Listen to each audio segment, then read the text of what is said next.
तो क्या भारत में सच में कोई ऐसा बैंक अकाउंट है जो वाकई जीरो बैलेंस हो? मतलब जिसमें न कोई मिनिमम बैलेंस रखना पड़े, न कोई छिपा हुआ चार्ज हो, कुछ भी नहीं। चलिए आज इसी की पड़ताल करते हैं।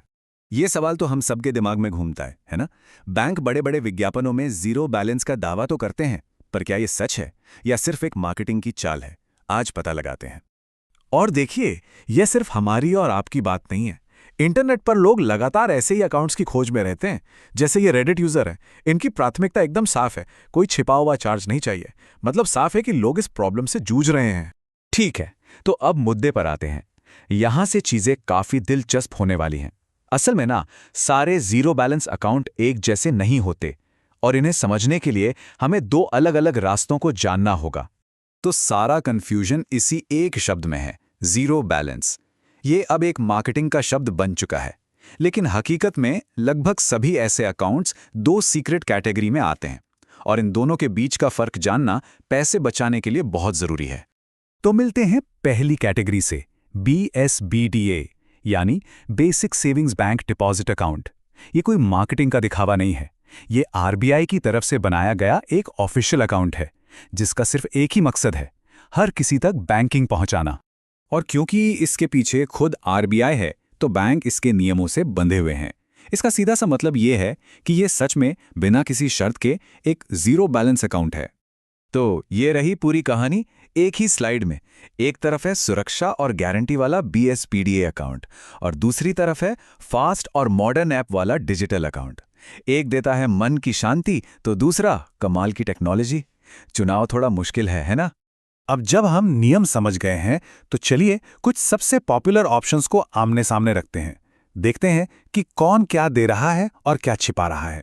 अब ये टेबल देखिए, यहाँ सब कुछ दूध का दूध और पानी का पानी हो जाता है। SBI का BSBDA एक असली जीरो बैलेंस अकाउंट है, पर हो सकता है चेकबुक ना मिले। कोटक 811 में कैश डिपॉजिट पे लिमिट है, और एक्सिस अमेज में तो सीधा सीधा मंथली फीस ही है। मतलब हर एक में कोई ना कोई लेकिन छिपा हुआ है। और यही वो हिस्सा है जहां सबसे ज्यादा ध्यान देने की जरूरत है। वो छोटे छोटे चार्ज जो जीरो बैलेंस के पूरे वादे को ही तोड़ देते हैं। 200 रुपए हर महीने, ये कोई छोटी मोटी रकम नहीं है। ये एक्सिस अमेज अकाउंट की मंथली फीस हो सकती है, जो जीरो बैलेंस के कॉन्सेप्ट के तो बिल्कुल ही खिलाफ है।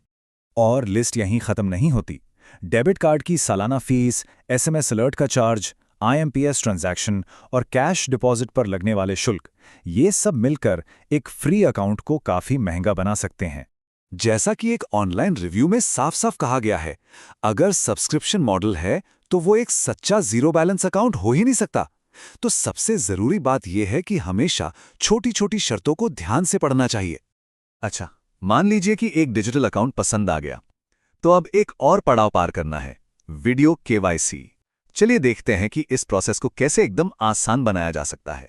ये बात सच है कि बहुत से लोगों की एप्लीकेशन वीडियो KYC पर आकर अटक जाती है। लेकिन अच्छी बात यह है कि बस थोड़ी सी तैयारी से इसे पहली बार में ही आराम से पूरा किया जा सकता है। तैयारी बहुत ही सिंपल है, सच में। बस एक शांत कमरा पकड़ लो जहां कोई परेशान ना करे, इंटरनेट बढ़िया होना चाहिए, चेहरे पर अच्छी रोशनी हो, और हाँ, ओरिजिनल पेन और आधार कार्ड हाथ में रखना। बस ये 5 चीजें और वीडियो KYC की प्रक्रिया मिनटों में हो जाएगी। तो अब हमारे पास सारी जानकारी है, 2 तरह के अकाउंट, छिपे हुए चार्ज और KYC का पूरा प्रोसेस। तो चलिए अब ये समझने की कोशिश करते हैं कि किसके लिए कौन सा अकाउंट सबसे बेस्ट है। तो आखिर में सवाल ये नहीं है कि सबसे अच्छा अकाउंट कौन सा है, सवाल ये है कि किसके लिए कौन सा अकाउंट सही है। अगर टेंशन फ्री रहना है तो BSBDA चुनिए, और अगर टेक्नोलॉजी और स्पीड चाहिए तो एक डिजिटल अकाउंट बेहतर हो सकता है। बस उसकी सारी शर्तें पढ़ना याद रखना होगा। तो अब सवाल ही उठता है, इस सारी जानकारी के बाद क्या वो फ्री अकाउंट सच में फ्री है? शायद अब अपने अकाउंट को फिर से चेक करने का टाइम आ गया है।